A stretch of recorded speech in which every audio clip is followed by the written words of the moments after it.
West Bengal বোর্ডের class 10-এর ফার্স্টের যে লেসনটা ছিল ফাদার সেলফ, সেটা আমি অলরেডি ইংলিশ থেকে বেঙ্গলে ট্রান্সলেশন দিয়ে দিয়েছি। যারা দেখোনি সেটা এখন দেখে নিতে পারো।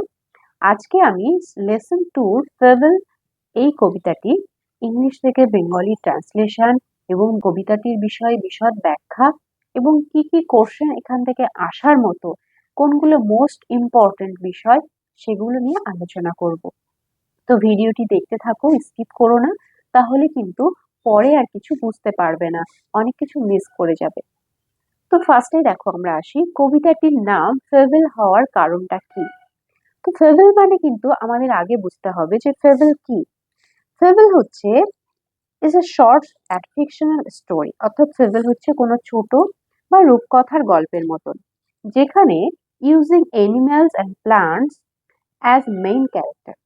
যে সমস্ত গল্পগুলোতে কি হয়, কোনো প্রাণী বা উদ্ভিদকে মেইন ক্যারেক্টার হিসাবে ইউজ করা হয়। That teaches A moral lesson. যেই সমস্ত ক্যারেক্টারগুলো ইউজ করা হয় তারা আমাদেরকে যেন একটা শেষের নীতি বাক্য শিখিয়ে যায়, অর্থাৎ হাউ টু বিহেভ, কিভাবে আমরা আচার আচরণ করব, কি ঠিক কি ভুল, এই শিক্ষা দেয়। তো এই ধরনের যে সমস্ত গল্প বলো, সেগুলোর নাম হচ্ছে ফেবল। তো আজকে আমরা সেই ফেবল নামেরই একটা কবিতা পড়ব, যে কবিতার মধ্যে ফেবল হওয়ার জন্য যে যে বৈশিষ্ট্য থাকা দরকার, সমস্ত বৈশিষ্ট্যগুলোই আছে।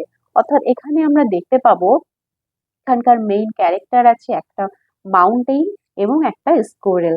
স্কোরেল অর্থাৎ কাঠবিড়ালি, যে হচ্ছে একটা লিভিং বিং, এবং মাউন্টেইন যে হচ্ছে নন লিভিং বিং। অর্থাৎ দুটো, এই যে অ্যানিমেট এবং ইনঅ্যানিমেট অবজেক্টের মধ্যে কথোপকথন, এবং সেখান থেকে আমরা জানতে পারবো আমাদের একটা নৈতিক কথা। তো এই কারণেই কবিতাটির নাম হয়েছে ফেবল। তো এবার আসি, এটি কে লিখেছেন। এটি লিখেছেন Ralph Waldo Emerson. Ralph Waldo Emerson জন্মগ্রহণ করেছিলেন 1803 খ্রিস্টাব্দে এবং তার মৃত্যু হয় 1882 সালে। He was an American essayist, lecturer, and poet. His famous poems include Concord Hymns and Brahma. তার যে বিখ্যাত কবিতাগুলো ছিল সেগুলো হচ্ছে কনকর্ড হিম এবং Brahma. The poem describes a conversation between the স্কোরেল and the mountain. এই কবিতাটিতে কবি দেখিয়েছেন যে একটা স্কোরেল এবং মাউন্টেইনের মধ্যে কথোপকথন। কথোপকথন ঠিক নয়, এখানে যেটা হচ্ছে তাদের মধ্যে যেন একটা ঝগড়া শুরু হয়েছে। And the squirrel point out that in this world every being, living or non-living, big or small, have their individual reasons for existence. এবং এই কবিতাটি থেকে আমরা জানতে পারবো যে স্কোরেল আমাদেরকে একটা নীতি বাক্য শেখাবে, মরাল লেসন শেখাবে। সেটা হচ্ছে কি, এই পৃথিবীতে যত জীব আছে, সেটা লিভিং অর নন লিভিং, বিশ্বে জীবন্ত হোক, তার মধ্যে জীবন থাকুক, অথবা নন লিভিং, যার মধ্যে প্রাণ না থেকে থাকুক, যেমন মাউন্টেইন, যার কিন্তু প্রাণ নেই, এবং বিগ অর স্মল, সে বড় হোক বা ছোট হোক, প্রত্যেকেরই একটা আলাদা আলাদা ইন্ডিভিজুয়াল নিজস্ব কারণ থাকে এই পৃথিবীতে বেঁচে থাকার জন্য। তো এই কবিতাটি পড়লে আমরা সেই নীতিবাক্যটি জানতে পারবো। তো চলে আসা যাক মেইন কবিতাটিতে। The mountain and the squirrel had a quarrel. Quarrels mean ঝগড়া। তো একটা মাউন্টেইনের সঙ্গে একটা স্কোরেলের একদিন ঝগড়া হয়েছিল। And the former call the letter little prick. তো দেখো, ফর্মার কখন বলা হয়, যখন দুই বা অনেকজন থাকে, তার মধ্যে আগের যে থাকে। তো দেখো, এই যে দুটো ক্যারেক্টার এই কবিতাটিতে আছে, দ্য মাউন্টেইন আর হচ্ছে দ্য স্কোরেল।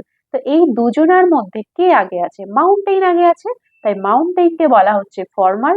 আর ল্যাটার মানে হচ্ছে পরের জন, অর্থাৎ স্কোয়ারেল পরে আছে দুজনার মধ্যে, তাই স্কোয়ারেল হচ্ছে ল্যাটার।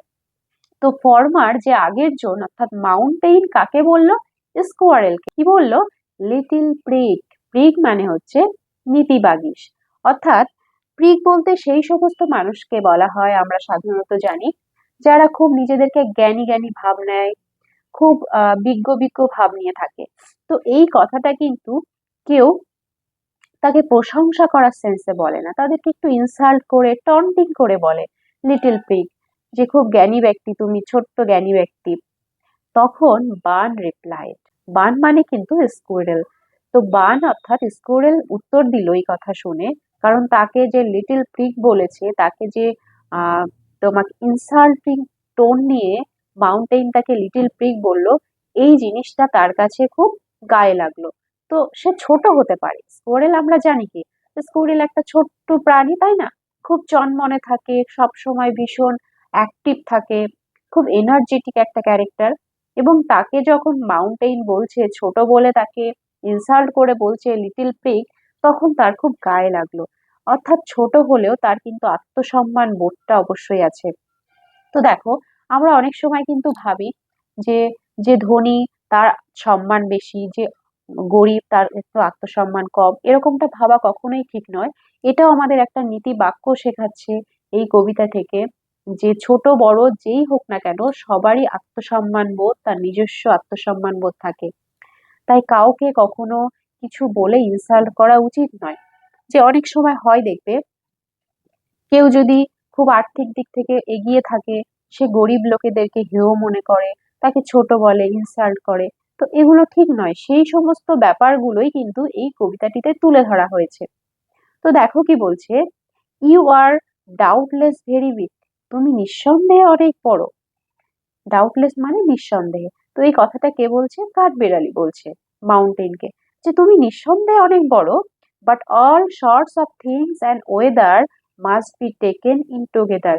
কিন্তু এটা মনে রাখবে, পৃথিবীতে সমস্ত জিনিসের প্রয়োজন পড়ে, এবং ওয়েদারেরও প্রয়োজন পড়ে, আবহাওয়ারও প্রয়োজন পড়ে, must be taken in together, একসঙ্গে নিতে হয়, জড়ো করতে হয় সবকিছুকে। কেন?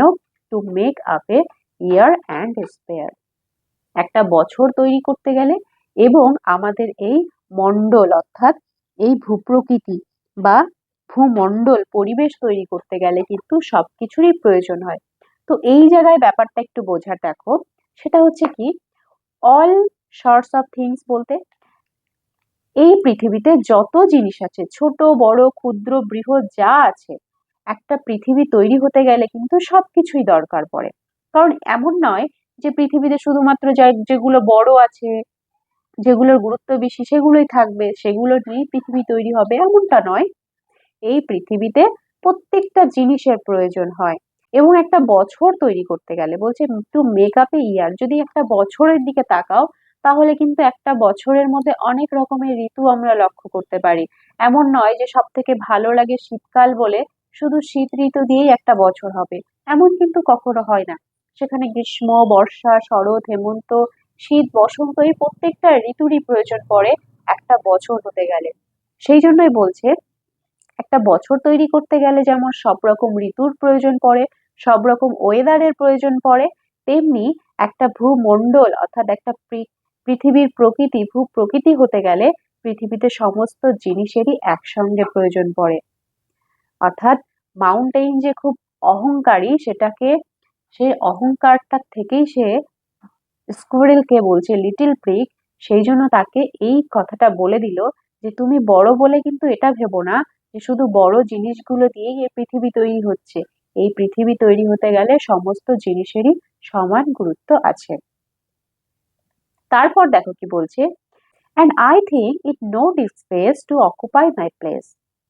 No disgrace, disgrace means লজ্জা। বলছে এবং আমার মনে হয় আমার এতে কোনো লজ্জা নেই যে to occupy my place, occupy মানে কোনো কিছু অধিকার করে থাকা। আমি যে তোমার এই যে স্থান দিয়েছো তুমি আমাকে থাকার জন্য, তোমার স্থান অধিকার করে আছি আমি এই পৃথিবীতে, তো এর জন্য আমার কোনো লজ্জা নেই। তো দেখো, একটা মাউন্টেইন অর্থাৎ পর্বতে দেখবে অনেক গাছ থাকে, তো সেই কোনো এক গাছের কোঠরেই হয়তো স্কোরেল বসবাস করে। অর্থাৎ সেই মাউন্টেইনেরই হয়তো একটা গাছের মধ্যে স্কোরেল আছে, অর্থাৎ মাউন্টেইন স্কোরেলকে থাকার জায়গা দিয়েছে।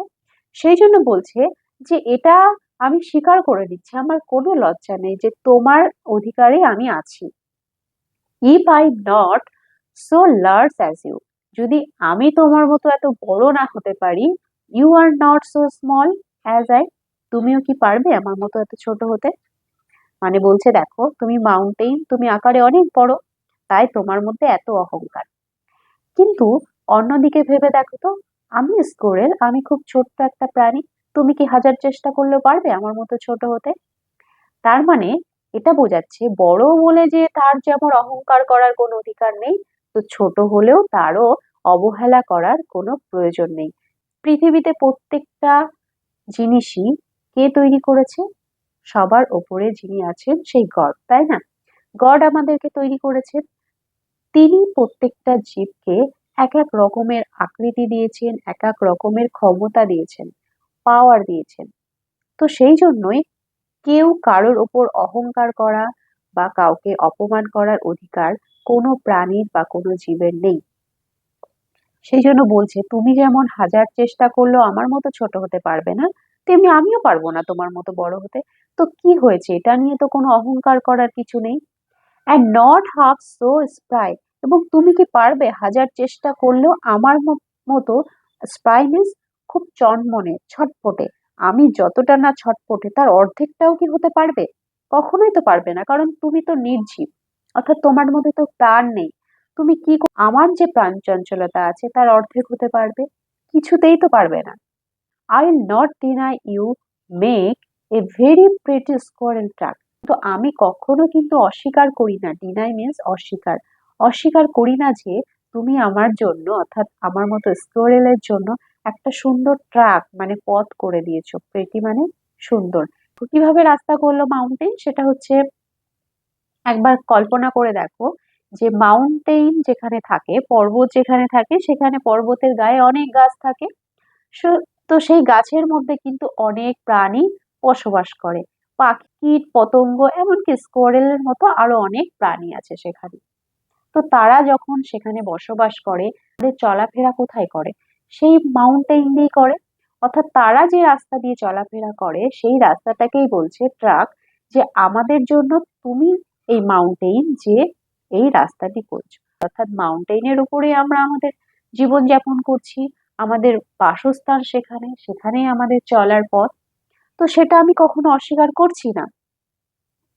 ট্যালেন্টস ডিফার, ট্যালেন্ট মানে গুণ বা প্রতিভা। তো বলছে প্রতিভা ডিফার মানে অনেক রকম, ভিন্ন রকম হয়। এই পৃথিবীতে প্রতিভা বিভিন্ন রকমের হয়। অল ইজ ওয়েল, যত প্রতিভা আছে সবই ভালো। অ্যান্ড ওয়াইজলি পুট, এবং সেটা ওয়াইজলি মানে বিচক্ষণতার সঙ্গে গড সবাইকে দিয়েছেন। অর্থাৎ দেখো, এই সামান্য একটা স্কোরেল, সে কিন্তু এখানে একটা মেইন ক্যারেক্টার হিসাবে ইউজ হয়েছে, এবং সে আমাদেরকে কত বড় একটা মরাল লেসন শেখালো যে ট্যালেন্ট ডিফার এবং all is well and wisely put. আচ্ছা, আমরা যদি ভেবে দেখি যে ডক্টর, তার মধ্যে একটা ট্যালেন্ট আছে কি, সে কোনো অসুস্থ রোগীকে সুস্থ করে তুলতে পারে বা তার প্রাণ ফিরিয়ে দিতে পারে, তাই না? কোনো মুমূর্ষু রোগী হয়তো মারা যাচ্ছিল, তো তাকে সুস্থ করে তার প্রাণ ফিরিয়ে দিল, এটা তার একটা ট্যালেন্ট। আবার যদি বলি কোনো কৃষক, সে কি করছে, তার হাতের জাদুতে জমিতে কি করছে, ফসল ফলাচ্ছে এবং আমাদের সবার মুখে কি দিচ্ছে, অন্ন তুলে দিচ্ছে। আবার কোনো সোলজার, যে কি করছে, সে সীমানাবর্তী স্থানে আমাদের শত্রু পক্ষ থেকে আমাদের দেশকে রক্ষা করছে, তাই না? তাহলে দেখো, প্রত্যেকটা মানুষের মধ্যে কিন্তু আলাদা আলাদা ট্যালেন্ট আছে। যে ডক্টর, তার মধ্যে যে ট্যালেন্ট আছে, একজন কৃষকের মধ্যে সেই ট্যালেন্ট থাকবে না। আবার কৃষকের মধ্যে যে ট্যালেন্টটা আছে, সে যে চাষবাস করে ফসল উৎপাদন করতে পারছে, সেটা কি একজন ডক্টর পারবে? নিশ্চয়ই পারবে না। আবার একজন সোলজার যে গুণ নিয়ে আমাদের দেশকে রক্ষা করছে, তার মধ্যে যে অস্ত্র পরিচালনার পাওয়ারটা আছে, সেটা কি একজন কৃষক বা একজন ডক্টরের মধ্যে আছে? কখনোই নেই, সে কিন্তু পারবে না। তো প্রত্যেকে প্রত্যেকের জায়গা থেকে আলাদা আলাদা গুণ নিয়ে এই পৃথিবীতে একটা বৈশিষ্ট্যপূর্ণ ভূমিকা পালন করে। তো সেই জন্যই বলেছে যে প্রত্যেকটা প্রতিভাই আলাদা, এবং সেটা প্রত্যেকের মধ্যে আলাদা আলাদা ভাবে আছে। তাই কারোর প্রতিভার সঙ্গে কারোর প্রতিভার কখনো তুলনা করা উচিত নয়, কারণ ঈশ্বর প্রত্যেককে আলাদা আলাদা গুণ সেভাবেই দিয়েছেন। If I can not carry forest on my back, যদি আমি আমার ক্যারি মানে বহন করা, ফরেস্ট অর্থাৎ জঙ্গল, আর ব্যাক মানে পিঠ, আমি যদি আমার পিঠে তোমার মতো ওরকম ভারী জঙ্গল বহন না করতে পারি, neither can you crack a nut, crack মানে ভাঙা আর নাট মানে বাদাম। তুমি কি পারবে আমার মতো একটা বাদাম ভেঙে খেতে? দেখো কথাটা। তো বলছে একটা মাউন্টেইন কি করে, একটা মাউন্টেইনের ওপরেই তো বিশাল জঙ্গল থাকে, তাই না? গাছ গাছালি জঙ্গল। তো একটা মাউন্টেইন সেটা পারে ক্যারি করতে, সেই জঙ্গলটা বহন করে রাখতে। আবার একটা কাঠবিড়ালি কি পারে? দেখবে কাঠবিড়ালি খুব ছটপটে হয়, তারা এ গাছ থেকে ও গাছে লাফিয়ে চলতে পারে এবং এটা ওটা ফল বাদাম সবকিছু ভেঙে খেতে পারে তাদের শক্ত দাঁত দিয়ে। তো হাজার চেষ্টা করলেও কি সেই মাউন্টেইন এই কাঠবিড়ালির কাজটা করতে পারবে? কখনোই পারবে না। না চনমনে করে চলে বেড়াতে পারবে, না এ গাছ থেকে ও গাছে লাফিয়ে যেতে পারবে, না বাদাম ভেঙে খেতে পারবে। ঠিক তেমনি ভাবে কাঠবিড়ালিও তো পারবে না যে তার পিঠে করে বিশাল জঙ্গল, বিশাল পরিমণ্ডলকে বহন করে চলতে, সেটাও পারবে না। কিন্তু এই বিষয়টাই ছোট্ট কাঠবিড়ালি সে খুব ভালোভাবে বুঝেছে যে তোমার কাজ যেমন আমি করতে পারবো না, তেমনি আমার কাজও কিন্তু তুমি করতে পারবে না। তাই আমি কিন্তু কোনো কিছুতে অহংকারও করি না, আবার কোনো কিছুতে অস্বীকারও করি না। অর্থাৎ আমার মধ্যে কৃতজ্ঞতা বোধটাও আছে। তো এই কবিতার মধ্যে এই ছোট্ট কাঠবিড়ালি সে কিন্তু খুব ভালো করে বুঝতে পেরেছে যে পৃথিবীতে কোনো কাজই ছোট নয় এবং কোনো কিছুই ছোট হোক বা ক্ষুদ্র হোক সে কোনোভাবেই অপমান হওয়ার যোগ্য নয় বা অহংকার করারও মতো নয়।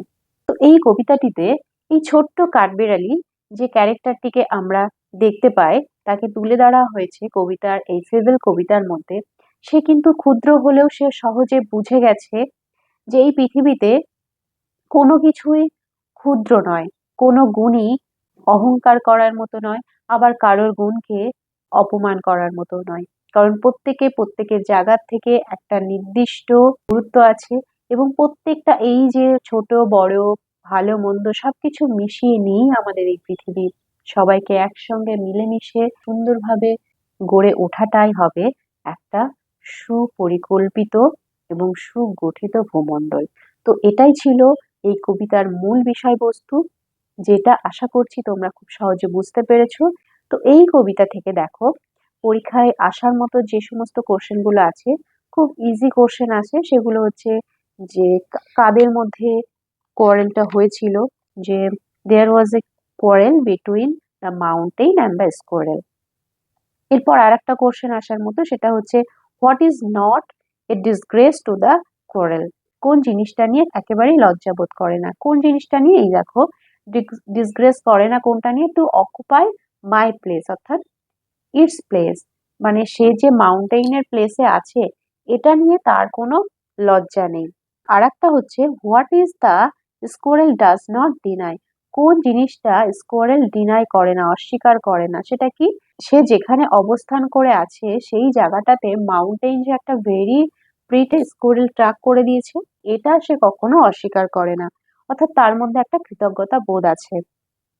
তো আর একটা ইম্পর্টেন্ট কোশ্চেন যেটা কিন্তু এই টেক্সটের মধ্যে পাওয়া যাবে না, সেটা একটা জেনারেল কোশ্চেন, সেটা হচ্ছে what is the moral significance of the poem fable. তো মরাল সিগনিফিকেন্সটা কি সেটা হচ্ছে একটু শুনে নাও। তো every being of size or strength, অর্থাৎ প্রত্যেকটা শেপ সাইজের বা শক্তির জিনিস যা যা আছে পৃথিবীতে, has unique talents and a specific purpose in the world. এই পৃথিবীতে তার প্রত্যেকেরই আলাদা আলাদা গুণ আছে, প্রতিভা আছে, তাই না? No one is superior or inferior. এই পৃথিবীতে কেউ সুপিরিয়রও নয়, আবার কেউ ইনফেরিয়রও নয়, মানে কেউ ছোটও নয় বড়ও নয়। Every creature contributes to make a whole world. প্রত্যেকটা ক্রিয়েচার অর্থাৎ জীব কি করে, তাদের একটা নিজস্ব সত্তা আছে এই পুরো পৃথিবীটাকে তৈরি করার জন্য। তো আশা করছি সমস্ত কোশ্চেন অ্যান্সার গুলো তোমরা ইজিলি পারবে সলভ করতে, এবং যদি কোনো অসুবিধা হয় আমাকে কমেন্টস বক্সে জানাবে, আমি তোমাদের সেখানে অবশ্যই রিপ্লাই দেব। এবং যদি আর কোনো কোয়েরি থাকে সেটাও তোমরা জানাতে পারো, এবং পরবর্তীতে আমি এখানে তোমার ইম্পর্টেন্ট যে কোশ্চেন অ্যান্সার সেগুলোও দিয়ে দেবো। তো যারা যারা চ্যানেলটি এখনো সাবস্ক্রাইব করোনি তারা এখনই করে ফেলো সাবস্ক্রাইব, তাহলে কিন্তু তোমরা সমস্ত নোটিফিকেশন গুলো আমার চ্যানেল থেকে সবার আগে পাবে।